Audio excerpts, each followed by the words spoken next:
నమస్తే అమ్మా. నమస్తే తల్లి.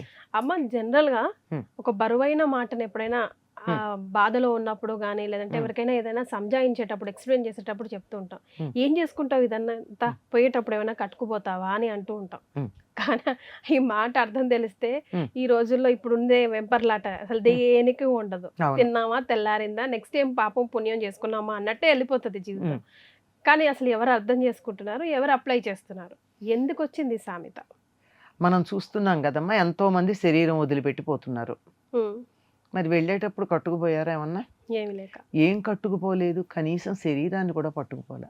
మరే బాగా చెప్పారు కదమ్మా. ఈ శరీరం నాది నాది నాది అని దీనికోసం ఎంత చేస్తున్నామమ్మా. దీన్ని సుఖపెట్టడానికి వేడుంటే ఏసీ పెడుతున్నాము, చలుంటే దుప్పటి కప్పుతున్నాము, ఆకలిస్తే దాన్ని నింపుతున్నాము. అబ్బో దీనికి చేసేది ఇంత అంతా కదా, ఎక్కడన్నా అలా పెడుతూ ఉంటే అర్థం కనపడితే ఒక నిమిషం ఆగి అందులో తొంగి చూసుకోకుండా వెళ్ళాం. మరే మానవ మనస్తత్వం అది. తప్పనిసరిగా అర్థమైపోతాం, చూడకుండా వెళ్ళం అసలు. మరి అట్లాంటిది చూసి ఎవరికి వాళ్ళు నేను చాలా అందంగా ఉన్నానని అనుకుంటారు. ఇందులో అనుమానం కూడా ఏం లేదు. అనుకోవాల్సిందే. ఎందుకు లేదమ్మా, అనుకుంటారు. ఎందుకంటే ప్రతి వ్యక్తిలోనూ ఒక సౌందర్య రేఖ ఉంటుంది. ఎంత వికారంగా ఉన్నాడు అనే వ్యక్తిలో కూడా ఒక అందం ఉంటుంది. ఎక్కడో అక్కడ, ఏదో కంట్లోనో ముక్కులోనో మాట్లాడుతుంటేనే ఎక్కడో అక్కడ ఒక అందం ఉంటుంది. ఆ అందాన్ని వెతుక్కుంటాడు అనమాట. వెతుక్కునే బాగానే ఉన్నానులే అనుకుని వెళ్ళిపోతూ ఉంటాడు. ఏ మనిషి అయినా అంతే.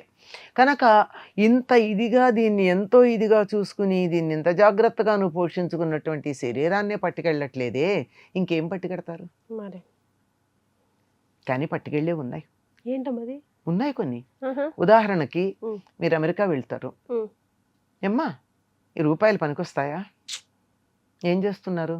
డాలర్స్ కావాలి కదా, కన్వర్ట్ చేస్తున్నారు. అలాగే అంతే కదా. మరి ఈ పక్క దేశానికి వెడితే ఈ రూపాయలు పనిచేయట్లేదే, పోనీ రూపాయి దాకా ఇంకా దానికన్నా కింద స్థాయికి వచ్చినట్టయితే మీకు బోల్డ్ ధాన్యం పండింది. ఈ ధాన్యం పొరుగురుకు పట్టుకెళ్ళాలంటే ఏం చేస్తారు? అంతా మోసుకెళ్ళలేం కదా. ఏం చేస్తాం? అమ్మేసి రూపాయలు చేసుకుంటాం.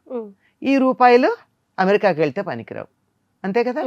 అలాగే ఒక ప్రాంతంలో వాడకంలో ఉన్నటువంటి మారకానికి ఉపయోగించేటటువంటి, మారకం అంటే ఎక్స్చేంజ్కి ఉపయోగించేటటువంటి సొమ్ము మరో చోట పనికిరాదు. పనికిరానప్పుడు ఏం చేస్తున్నాం? దాన్ని ఇక్కడ ఎక్స్చేంజ్ చేస్తున్నాం, అవునా కదా. అలా చేసేది ఇక్కడి నుంచి మనం పట్టుకెళ్ళే శరీరాన్ని పట్టుకెళ్ళలేము, మన ఆస్తిపాస్తులు పట్టుకెళ్ళలేము, మనకున్నటువంటి పౌరు ప్రతిష్టల్ని పట్టుకెళ్ళలేము, ఏమీ పట్టుకెళ్ళలేము. మరి ఏం పట్టుకెళ్ళగలం అంటే పాపపుణ్యాలు పట్టుకెళ్ళగలం. ఈ మనకున్నటువంటి డబ్బుతో పాపాన్నో పుణ్యాన్నో మనం ఎక్స్చేంజ్ చేసుకుంటే పైలోకాలకు వెళ్ళేప్పుడు పట్టుకెడతాం. కానీ అందుకే పట్టుకెళ్ళేది తేలిగ్గా ఉంటుంది, కట్టుకుపోము. కట్టుకుంటే బరువు. పొరుగురు వెళ్ళాలంటేనే బరువు లేకుండా చక్కగా లెస్ లగేజ్ మోర్ కంఫర్ట్ అని చెప్పి చాలా అట్టెపెట్టి వెళ్తుంటాం, అంతే కదా. అట్లాంటిది పొరుగురికే లెస్ లగేజ్ అనుకున్నప్పుడు పొరుగు లోకానికి వెళ్ళేటప్పుడు ఎంత లెస్ లగేజ్ అయితే అంత ఈజీ కదా.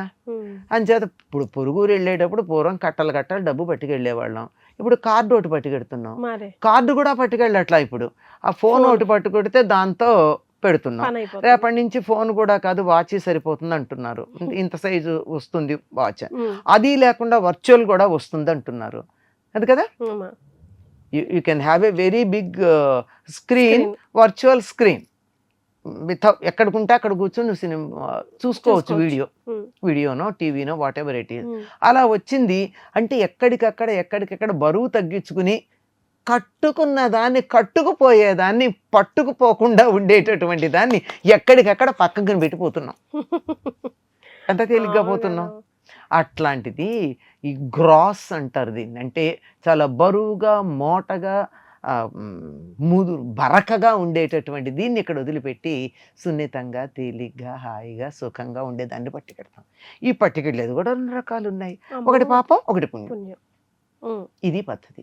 ఇది మాత్రమే ఉంది. అందువల్ల ఈ మీరు కట్టుకుపోతారా అన్న పదం ఎప్పుడు వాడుతున్నాం? అవతల వాళ్ళు ఏదన్నా అన్యాయంగా ఆర్జించినప్పుడే కదా వాడుతున్నాం. అన్యాయంగా ఆర్జించి నువ్వు ఈ డబ్బు పట్టుకెళ్ళట్లేదు కదా, ఎందుకు సంపాదిస్తున్నావు అని అర్థం అక్కడ. అప్పుడు ఏమవుతుంది? దీన్ని అన్యాయంగా సంపాదించకుండా ఉంటే ఇది పట్టుకెళ్ళలేవు గనక నువ్వు పుణ్యం చేసుకున్నవాడి అవుతావు. నువ్వు అన్యాయంగా సంపాదించిన దాన్ని పట్టుకెళ్ళట్లా, దానివల్ల ఏం చేస్తున్నావు, పాపం పట్టుకెడుతున్నావు. ఎందుకు వచ్చింది, కట్టుకుపోతావా ఏమి, ఎందుకు వదిలేసేమని చెప్తారు. మరి అలాగే దానం ధర్మం అంటాం కదమ్మా, ఎందుకంటాం? ఇప్పుడు ఫర్ ఎగ్జాంపుల్ మనం ఎవరైనా గుడి దగ్గరికి వెళ్ళి భిక్షగారిని చూసినా కూడా భిక్ష వేయండి అని అన్నాడు, ధర్మం చేయండి బాబు అంటాడు. దానికి అర్థం ఏంటి అడగాలనిపిస్తుంది అమ్మా ఎప్పుడు మిమ్మల్ని. అసలు నిజానికి ధర్మం దానం కాదమ్మా, దానం వేరు ధర్మం వేరు. ధర్మంలో అతి చిన్న భాగం దానం, ధర్మం వేరు. అయితే నువ్వు నాకు దానం చేయడం నీ ధర్మం అని మనకు వాడు గుర్తు చేస్తున్నాడు తప్ప దానం ధర్మం కాదు. వాడు మనకు ఒక ఉపదేశం చేస్తున్నాడు, గురువు నువ్వు ధర్మం చేయడం దానం చేయడం నీ ధర్మం అని మన కర్తవ్యాన్ని గుర్తు చేస్తున్నాడు తప్ప. ఆయన ధర్మం కాదా పని చేసుకొని బతకడం? సరే, అసలు ఏం చేయని వాళ్ళ విషయం అయితే వేరే. ఈ మధ్య చాలా బాగున్న వాళ్ళు కూడా అదే పని ఒక డ్యూటీ, అదొక జాబ్ లాగా అయిపోయిందమ్మా, 6 to 9 జాబ్ లాగా అయిపోయింది.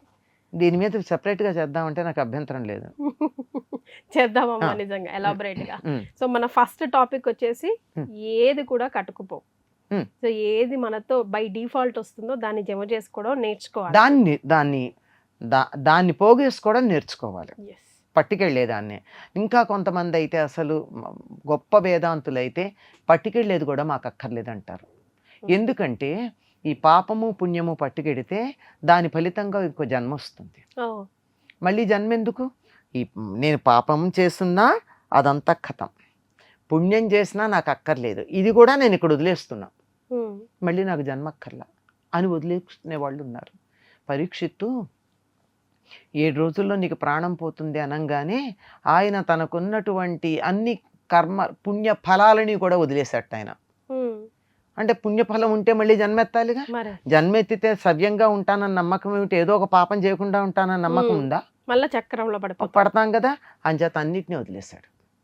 అట్లాగా ఇది మనకి నిత్యం కూడా ఉందమ్మా. ఎవరికైనా దానం చేస్తామంటే కృష్ణార్పణం అంటాం, అంటే నేను చేసిన పని యొక్క ఫలితం కృష్ణుడికి ఇచ్చేసానని.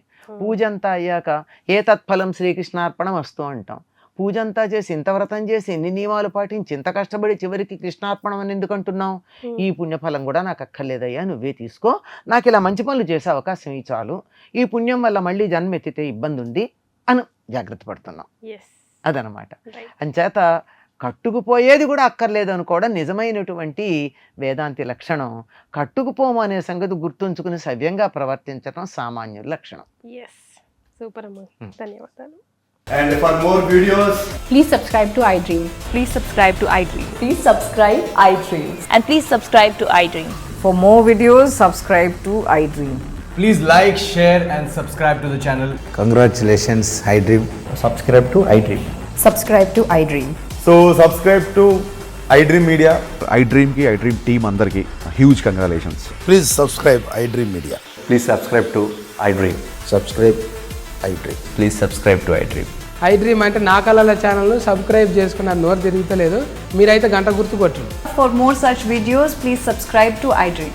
Subscribe to iDream. Please subscribe to iDream. Please subscribe iDream Media. Please do subscribe to iDream. Please subscribe to iDream Media. For best entertainment and information, please subscribe iDream. And don't forget to subscribe to iDream.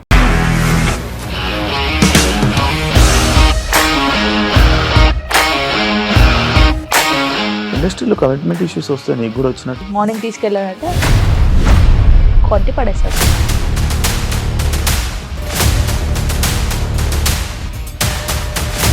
ఒక్కళ్ళు కూడా చూడలేదు ఈ cinema అని చెప్పడానికి కూడా చాలా ధైర్యం కావాలి. అది నిజం కదా, దాంట్లో ధైర్యం ఏంటి? ఇది నెక్స్ట్ డే ప్లేట్ మార్చేస్తే తప్పు కదా. As of now we are comfortable this అని నేను అనుకుంటున్నాను. రష్మిక గారిది మీది ఒకే ఊరు అంట కదా? నీకు కోపం వచ్చిందంటే బాగా తిట్టేత్తరా? తిట్టేద్దామండి. నిజంగా గేమ్ ని ఎలా చేంజ్ చేయగలిగారు? APSFC వాళ్ళకి 6 నెలల్లో నేను 6 లక్షలు కట్టా. బిజినెస్ చేయాలనుకుంటే it is as difficult as riding a tiger.